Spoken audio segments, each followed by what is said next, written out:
Good evening, I'm Carole Wilson. Coming up next on News 5 tonight, the presidential election is just a day away, and candidates are crisscrossing the nation looking for votes. Plus, a group of rowdy teens make a mess out of a Sharonville roller rink. These stories, weather, and sports next on News 5 tonight. And now, News 5 Weekend Report. With Carole Wilson, weather with George Zabrecki, and Tom Verrado has sports. This is News 5 tonight.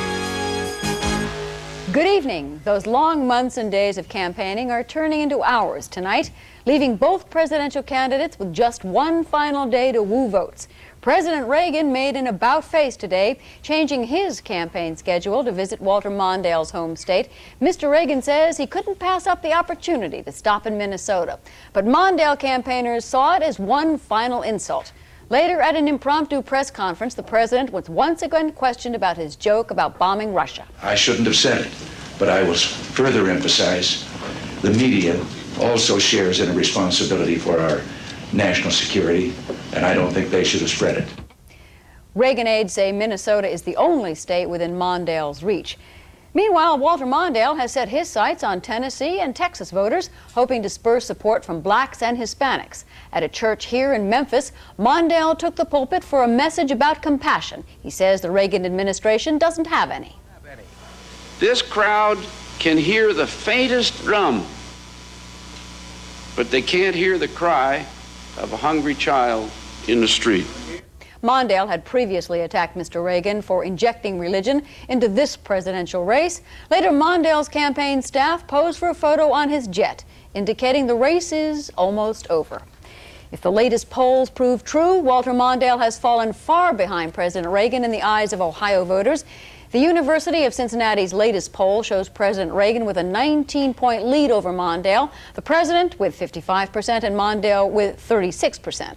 The poll seems to indicate the president is slightly more popular with men than with women voters. That poll, by the way, is accurate to plus or minus 4%. Local campaigning is also heating up tonight, literally. A rally and bonfire was held here at the Clearview Lake Lodge for Republican congressional candidate Norm Murdoch. Nearly 300 supporters showed up through the course of the night.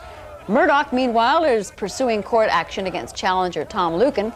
Murdoch says Luken's campaign ads telling voters that Murdoch wants to reduce Social Security benefits are false. Last week, Murdoch asked that the ads be taken off the air. Luken says he has proof of his claims and will keep running the ads through Election Day. Tomorrow on News 5 midday, the 1st District candidates Norman Murdoch and Tom Luken will debate the issues. And on Tuesday, Election Day, tune in to Channel 5 for News 5 coverage of the election. We'll be breaking into NBC's coverage of the election results with the latest live reports on the local races, all from News 5 on Election Day. Voters turned out in droves to have their say in Nicaragua's first election in 10 years. An estimated 1.5 million voters cast ballots throughout the day, long lines forming in some areas. Many people turned out wearing T-shirts, hats, and other items with the red and black insignia, National Liberation Front.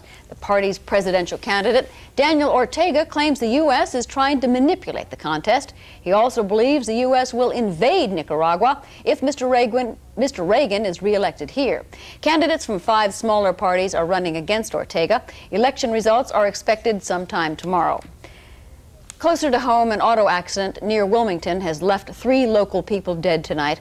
Ohio State Police tell us 2 cars hit head-on at Polk Road on State Route 72. Dead are 34-year-old John Stewart and his wife Deborah, both from Sabina. The driver of the other car was also killed. 19-year-old Joseph Johnson was from Washington Courthouse. Police are still investigating that accident. 8 area police departments were called to a Sharonville roller rink late last night, and when they arrived, found several hundred teenagers rioting. As News 5's Judy Alsobrooks reports, 4 teens were arrested during the melee. It was business as usual this afternoon here at the USA roller skating rink. Just hours before, it was the scene of angry teenagers rioting because management decided to close the rink early. Police say there had been several fights earlier, and officers were called to assist as they closed. On the 3rd shift, the management decided they had about 5 more fights and that they should close the place down. So we had a few of our officers respond as they closed it down. The crowd came out, got very disorderly, and assistance had to be called from other departments to keep the trouble down. Police say the teenagers had to be forced out of the building, and then once out, they began throwing rocks, damaging at least 2 patrol cars. The rocks barely missed the windshield of this patrol car. Management would not talk to us on camera, but police say this is not the first time the rink has had problems. Periodically, we'll have some trouble, fights, disorderly, drug-related, different type cases like that. There were no injuries in last night's incident, but when it was over, 4 teenagers had been arrested and charged with rioting, trespassing, and resisting arrest. Judy Alsobrooks, News 5 Tonight. The FBI tonight has captured one of the nation's most wanted persons right here in Ohio. The arrests were made near Cleveland. At the same time, agents arrested several other people who were helping him. We have more now in this late report from NBC. FBI agents and Cleveland police staged a raid at a home on West 22nd Street. The raid came shortly after they arrested one of their 10 most wanted fugitives. Raymond Levasseur, a member of a revolutionary group wanted for terrorism and bank robbery, was arrested with his wife in Deerfield, Ohio. On West 22nd Street, the agents arrested 3 of Levasseur's alleged partners in crime. Richard Williams, wanted for the murder of a New Jersey state trooper 3 years ago. Jan Lehman, wanted for the attempted murder of a Massachusetts state trooper. And Lehman's wife, Barbara Kersey. FBI agents at the scene said they had learned that another of their top 10 fugitives was going to the Lehman's house.